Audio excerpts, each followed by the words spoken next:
بسم اللہ الرحمن الرحیم۔ مسئلہ آپ کے سامنے جو رکھنا ہے وہ ہے 15 شعبان شب برات سے متعلق شرعی مسئلہ کہ شعبان شعب اور تشعب سے بنا ہے، جس کا معنی پھیل جانا، یعنی رب کی رحمتیں بلائیاں اس میں ہر طرف پھیلی ہوتی ہیں۔ شب بمعنی اس کا معنی رات، اور برات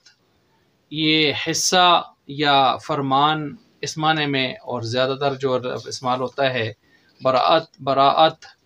یہ بیزاری، بری ہونا گناہوں سے، یعنی اللہ تعالیٰ اس مہینہ میں بہت ساروں کی بخشش فرماتے ہیں، جیسے کہ روایات میں آتا ہے چند بد نصیبوں کی بخشش نہیں ہوتی، وگرنہ اس مہینے میں بڑوں بڑوں کی مغفرت اور بخشش ہو جاتی ہے، اس لیے اس کو اس حوالے سے۔ لیکن یاد رکھیں یہ براءت کا لفظ کسی صحیح مستند صاف سری روایت کے اندر ہمیں نہیں مل رہا، تو یہ ایک لفظ منتخب کیا گیا ہے، لیا گیا ہے اس حوالے سے۔ تو بہرحال اب یہاں پر 15 شعبان شب برات کے حوالے سے معاشرے کے اندر مختلف نظریات پائے جاتے ہیں۔ میں اس پہلے پارٹ کے اندر وہ مختلف نظریات اجمالاً آپ کے سامنے رکھوں گا، اور انشاءاللہ العزیز دوسرے پارٹ کے اندر اس کی تفصیل آپ حضرات کے سامنے رکھوں گا۔ اجمالاً یہ یاد رکھیں کہ شب برات کے حوالے سے 4 قسم کے نظریات ہمارے سامنے آتے ہیں دنیا کے اندر جو اس وقت پھیلے ہوئے ہیں، جن میں ایک نظریہ تو یہ ہے کہ شب برات یعنی 15 شعبان کے دن کے روزے اور رات کی قیام عبادت کی فضیلت،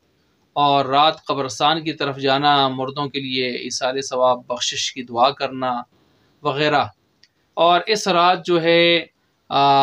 سالانہ بجٹ پیش ہونا انسانوں کا، اور آئندہ پورے سال کے اعتبار سے کیا کرنا ہے، کس نے مرنا ہے، کس نے دنیا پہ آنا ہے وغیرہ، اس طرح کے جو امور ہیں ان کا طے ہونا سالانہ بجٹ کے لحاظ سے۔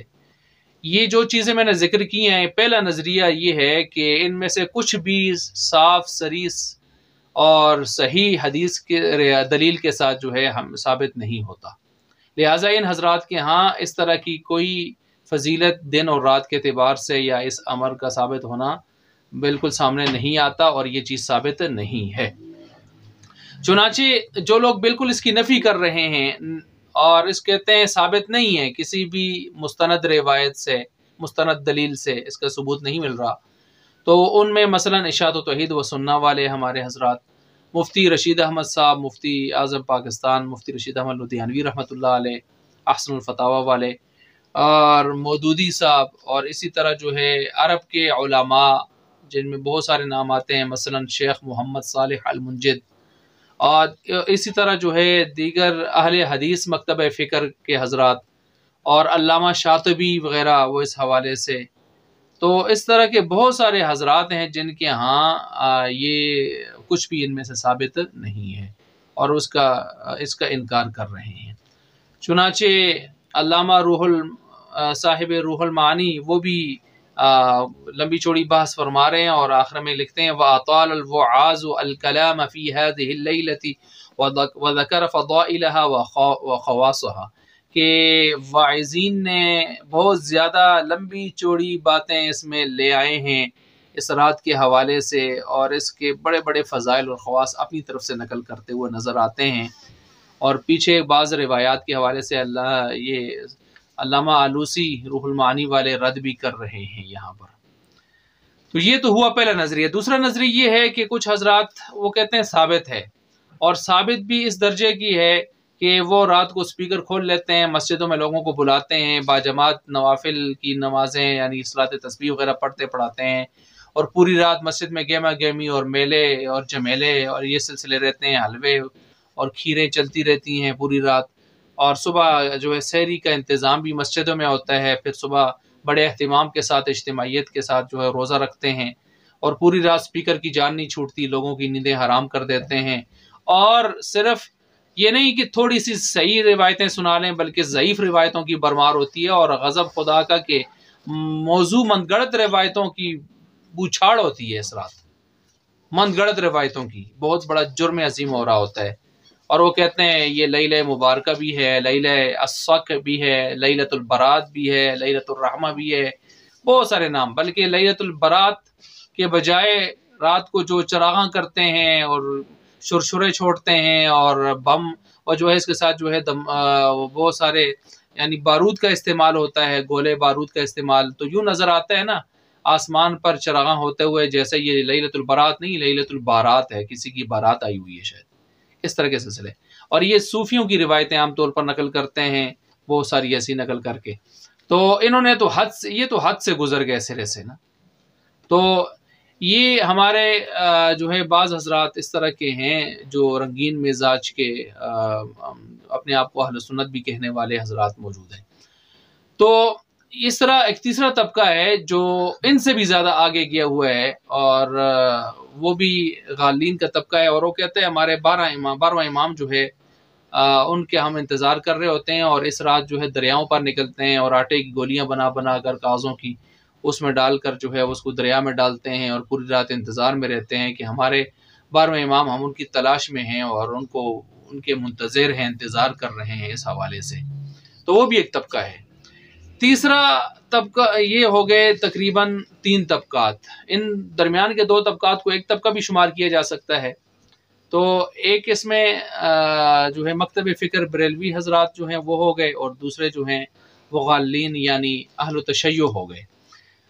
ایک طبقہ اس میں یہ بھی ہے جو معتدل اعتدال کے ساتھ چل رہا ہے، جو کہتا ہے ثبوت ہے اس کا۔ کیا مطلب؟ روزہ اگر اپنے طور پر رکھنا چاہتے ہیں تو کچھ فضیلت دوسرے دنوں کے اعتبار سے آ رہی ہے، اگر رات قیام کرنا چاہتے ہیں اپنے طور پر تو دوسرے راتوں کے اعتبار سے کچھ فضیلت اس کی آ رہی ہے۔ اور اس کے ساتھ ساتھ اگر آپ اس رات قبرستان میں جانا چاہتے ہیں تو ایک آدھ مرتبہ اگر جا رہے ہیں تو آپ جا سکتے ہیں، کہ آپ علیہ الصلوۃ والسلام سے ایک مرتبہ یعنی قبرستان میں جانا اس رات میں ثابت ہے، تو آپ جا سکتے ہیں۔ پھر وہ کہتے ہیں 10 یا 17 صحابہ سے اس کے بارے میں روایات مل رہی ہیں، ٹھیک ہے ضعیف بھی ہیں، من گڑت روایتیں بہت زیادہ ہیں، لیکن صحیح روایتیں بھی بہت ساری اس حوالے سے آ رہی ہیں۔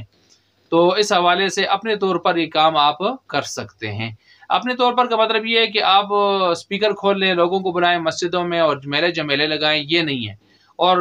گھر میں لوگ دوسروں کو ملامت کرنا شروع کر دیں، تان و تشنی کا نشانہ بنانا شروع کر دیں کہ روزہ کیوں نہیں رکھتے، سحری کیوں نہیں کرتے، فلاں نہیں ہے، یہ وہ ہے، اس درجے کی یہ عبادت ثابت نہیں ہے۔ گویا نہ یہ روزہ رکھنا اور رات کو قیام کرنا فرض ہے،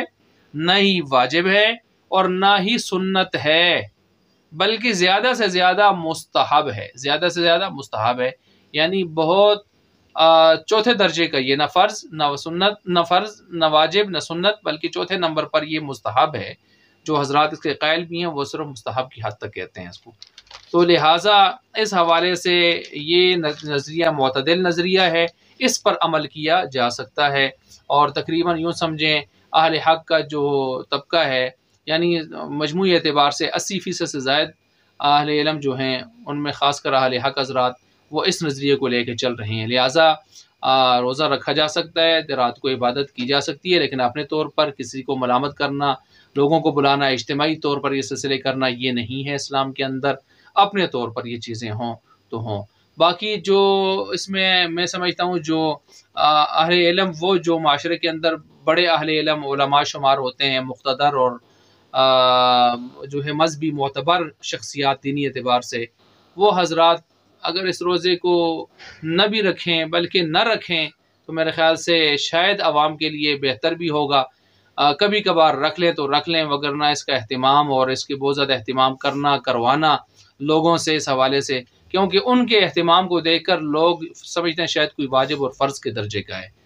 تو اگر وہ رکھتے بھی ہیں تو خاموشی سے رکھ لیں، زیادہ لمبے چوڑے فضائل سنانے کی اور بیان کرنے کی ضرورت نہیں ہے، تاکہ لوگوں کو پتہ چلے کہ کون سا حکم کس درجے کا ہے۔